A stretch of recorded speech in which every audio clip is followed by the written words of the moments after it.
Halo Bapak, Ibu, Saudari, dan Saudara yang terkasih dalam Tuhan. Kembali kita berjumpa di dalam Renungan Mingguan, hari Jumat tanggal 18 September 2020. Saat ini kita akan bersama merenungkan sebuah tema, yaitu berkomunitas yang sehat. Tapi sebelumnya mari kita memohon pertolongan dari Tuhan, mari kita berdoa. Kembali kami datang ke hadirat-Mu Tuhan, dengan setiap kerinduan kami untuk mendengarkan sapaan-Mu.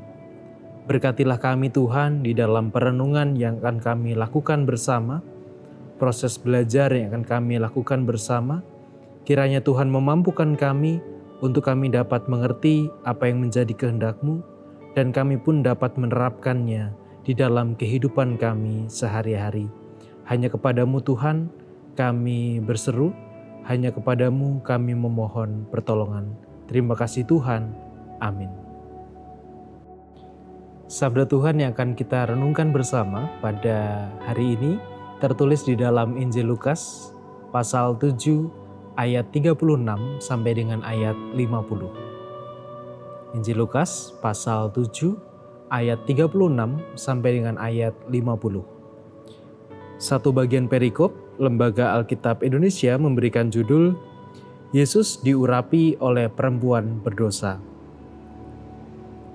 Seorang Farisi mengundang Yesus untuk datang makan di rumahnya.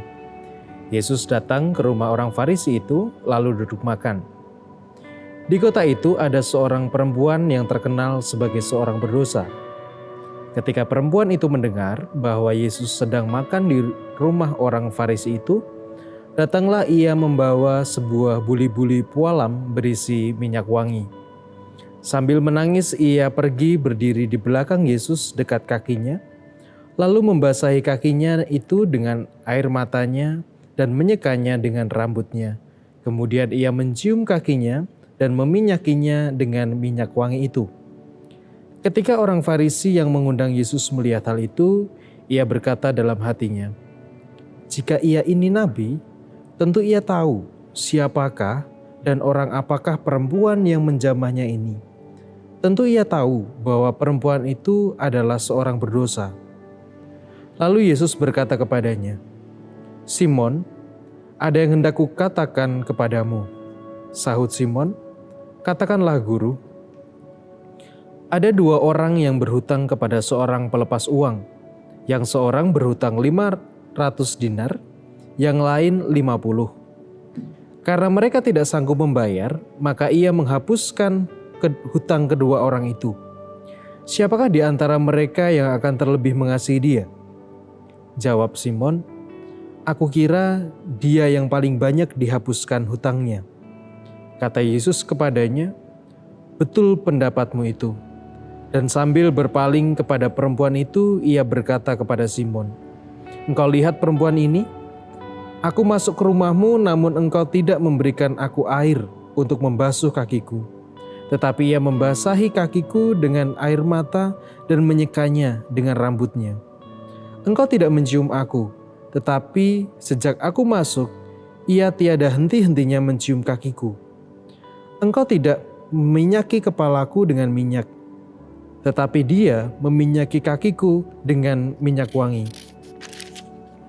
Sebab itu aku berkata kepadamu, dosanya yang banyak itu telah diampuni, sebab ia telah banyak berbuat kasih. Tetapi orang yang sedikit diampuni, sedikit juga ia berbuat kasih." Lalu ia berkata kepada perempuan itu, "Dosamu telah diampuni." Dan mereka yang duduk makan bersama dia berpikir dalam hati mereka, "Siapakah ia ini, sehingga ia dapat mengampuni dosa?" Tetapi Yesus berkata kepada perempuan itu, "Imanmu telah menyelamatkan engkau, pergilah dengan selamat." Ada sebuah pertanyaan yang menarik untuk kita renungkan, yaitu pertanyaannya, ketika ada seorang yang ia dicap sebagai orang yang berdosa dan kemudian ia ambil bagian di dalam pelayanan di gereja, kira-kira respon apa yang akan muncul mungkin dari kita atau mungkin dari orang-orang di sekitar terkait dengan si perempuan atau si orang yang berdosa ini. Jika ada orang berdosa, ia kemudian terlibat dalam pelayanan di gereja, lalu apa respon yang kira-kira muncul? Mungkin dari kita atau mungkin dari orang-orang di sekitar.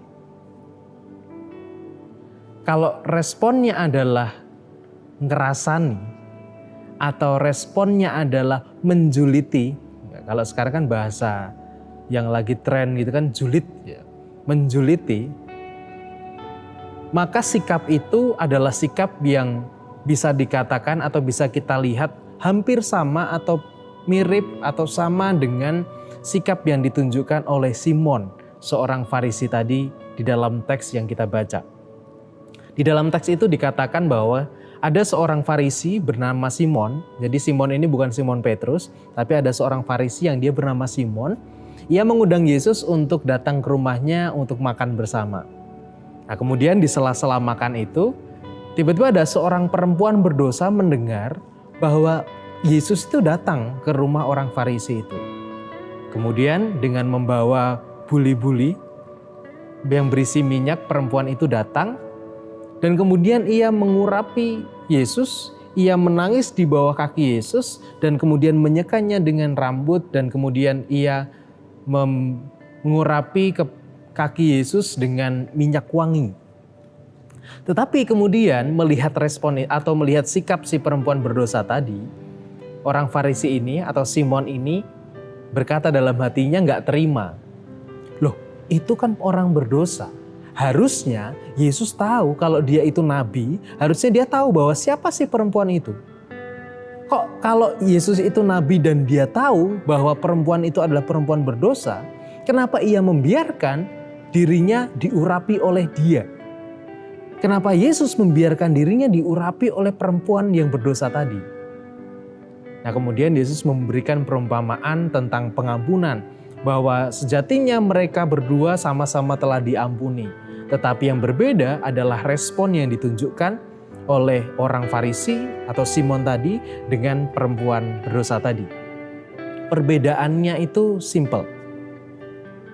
Kalau perempuan berdosa tadi, perempuan tadi atau perempuan yang dianggap dalam tanda kutip berdosa, ia kemudian datang, ia membasuh kaki Yesus, ia mengurapi Yesus, ia menciumi kaki Yesus. Tetapi si orang Farisi atau si Simon ini justru tidak melakukan itu. Padahal kalau dalam tradisi Yahudi, orang yang harusnya melakukan itu adalah si tuan rumah atau si Simon ini dalam hal ini. Simon sebagai tuan rumah, ia harusnya menunjukkan keramah tamahannya, harus menunjukkan rasa menghormati, rasa menghargai seorang tamu yang datang ke rumahnya dengan cara membawakan air atau menyediakan air dan membasuh kaki si tamu tadi dan juga menunjukkan keramahannya kepada si tamu. Tetapi persoalannya adalah Simon tidak menunjukkan hal itu atau tidak melakukan hal itu. Padahal dia adalah seorang pemilik rumah atau tuan rumah yang mengundang tamunya. Tetapi justru yang melakukan itu adalah orang berdosa, yaitu perempuan yang dianggap sebagai orang yang berdosa. Justru melakukan apa yang seharusnya dilakukan oleh Simon. Nah, dalam hal ini kita bisa belajar satu hal, bahwa terkadang orang itu tidak mau melakukan apa yang harusnya dia lakukan. Tetapi ketika ada orang lain melakukan itu, yang ada adalah kita justru menjuliti orang itu, atau ngerasani orang itu, atau menjelek-jelekan orang itu, mencari celah kesalahan dari orang yang melakukan apa yang seharusnya kita lakukan. Nah, kalau kita melihat dari teks ini, dan kemudian kita melihat pada realita atau cerita-cerita kejadian di sekitar kita, mungkin baik di komunitas bergereja kita atau di sekitar tempat tinggal kita atau di komunitas manapun kita berada. Seringkali ada cerita atau drama seperti ini. Misalnya ada orang yang kemudian ia dicap sebagai orang yang berdosa, seperti pertanyaan saya di awal tadi, ada orang yang dianggap bahwa orang ini itu berdosa. Orang ini tuh sudah melakukan sebuah kesalahan yang fatal misalnya. Kemudian orang ini mau dekat dengan Tuhan, mau melayani Tuhan, mau ambil bagian dalam pelayanan di gereja atau dimanapun kita berada. Tetapi kemudian respon yang sering kali kita sampaikan atau respon yang sering kali kita dengar dari sekitar kita adalah, kok orang itu boleh melayani toh? Kok orang itu boleh sih ambil bagian di dalam pelayanan? Dia itu kan berdosa. Dia itu kan sudah melakukan ini itu, dia itu sudah berbuat ini itu, yang itu sudah melanggar perintah Tuhan, dia sudah berdosa. Kok ya boleh dia melayani?